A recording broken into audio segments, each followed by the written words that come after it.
get into this. So I'm going to first talk about the most aggressive and initial install of the bear. So when we first did this thing, as I was trying to study how it was going to work for our kids and our opponent, I really felt compelled to do it with more of a cover zero kind of alignment and more of a structure is I think the better word I'm looking for.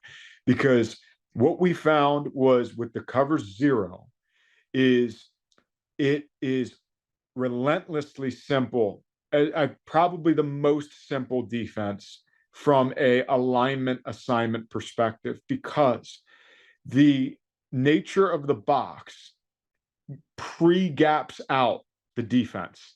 So if the offense adds or subtracts blockers, by add, I mean if this W became a tight end, or if he's back out at the slot, this free safety being man on him accounts for the extra gap that they create, and none of the other fundamental gaps change, right, in terms of leverage. And that was immediately something that I was like, wait a minute, that is what we need if this is going to be a package. It needs to be overwhelmingly simple, right? The second thing is, right, if those of you that are familiar with bear structure is that a lot of offenses like to create conflict in the C and D gaps with it because, and this is going back to the structure, it is one of the only defenses in all of football where if I draw a line through the center of the head of the offensive tackle,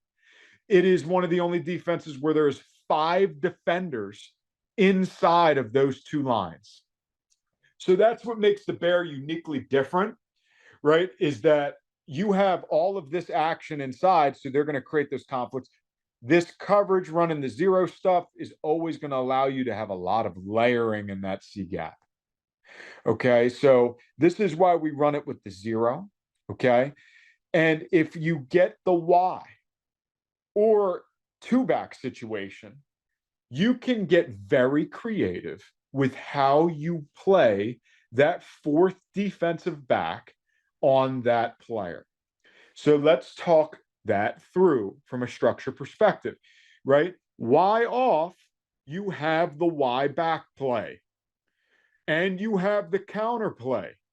So what we have to be sure of is that if the Y goes across, right, this H, we are going to play him over top of the backers. Okay. It worked very well for us. Okay. He's going to get an explosive outside in contain technique by both of the outside players in the bear front that are either going to be in a wide 50 alignment, 50 being, I'm sorry, 5 alignment. Okay. 5 alignment outside shoulder of the tackle. Right. And then if we have a tight end, they are going to move to a 9 tech. Okay. Right. So 5 tech or 9 tech, depending if there's a tight end or not, so that we can contain. Because, like I said, this is very simple, guys. I mean, really, you are allowed to be this simple. You have more defenders inside the tackles than almost any other defensive structure. So you're going to want these guys to try and keep the ball with the help, if that makes sense. Okay, so you have a contain style with the Sam and the Jack. And also, too, you want to be smart with them about galloping. So this is a big one that I want to talk about. So as we move from the back end now up to the front,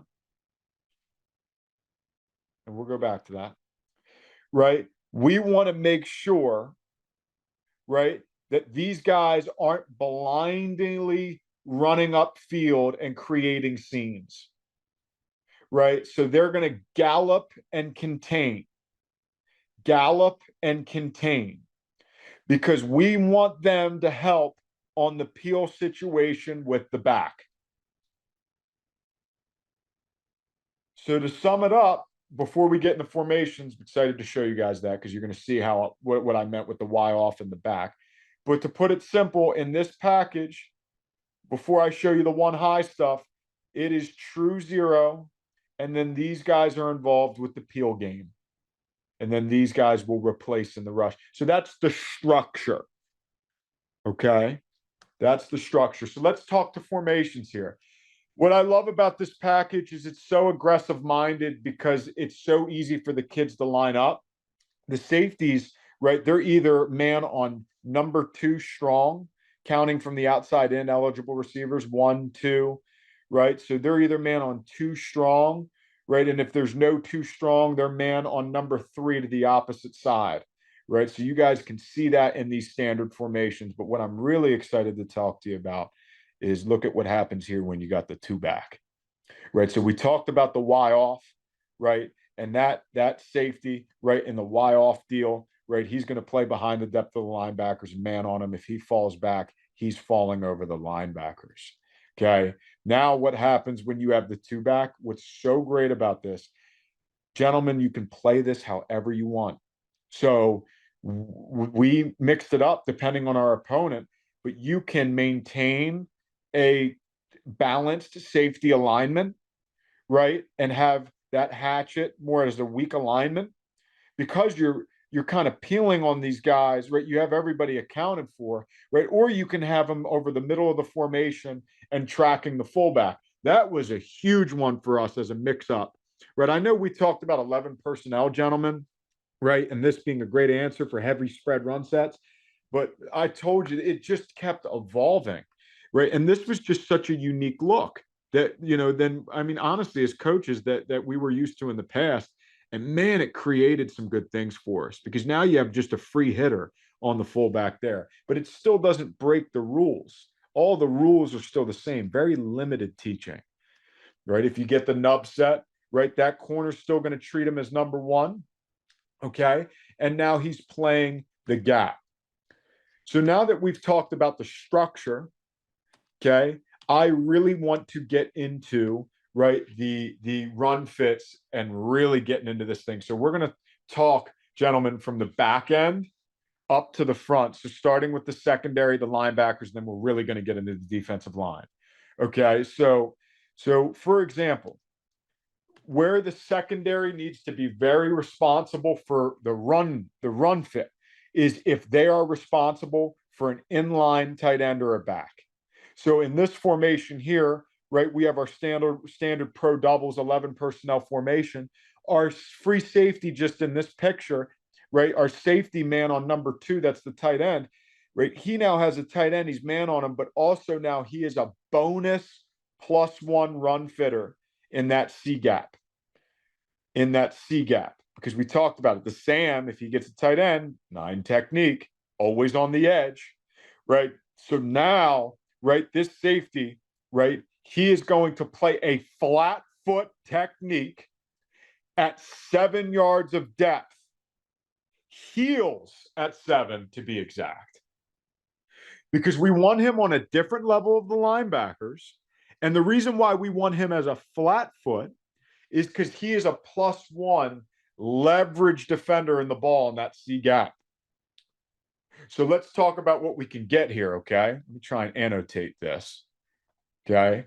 Right, so one of the biggest things that we teach these defensive backs, and I'm going to use multiple D-backs to explain. You look at this picture too. See how the corner is in the same exact situation, gentlemen? One of the things that we started to drill, and this actually, if some of you are robbers quarters guys, it's basically cover 0 when you get a tight end anyway. You know what I'm talking about. You can teach it the same way. Is that this C gap, right, and this tight end is going to really tell you what's going on here.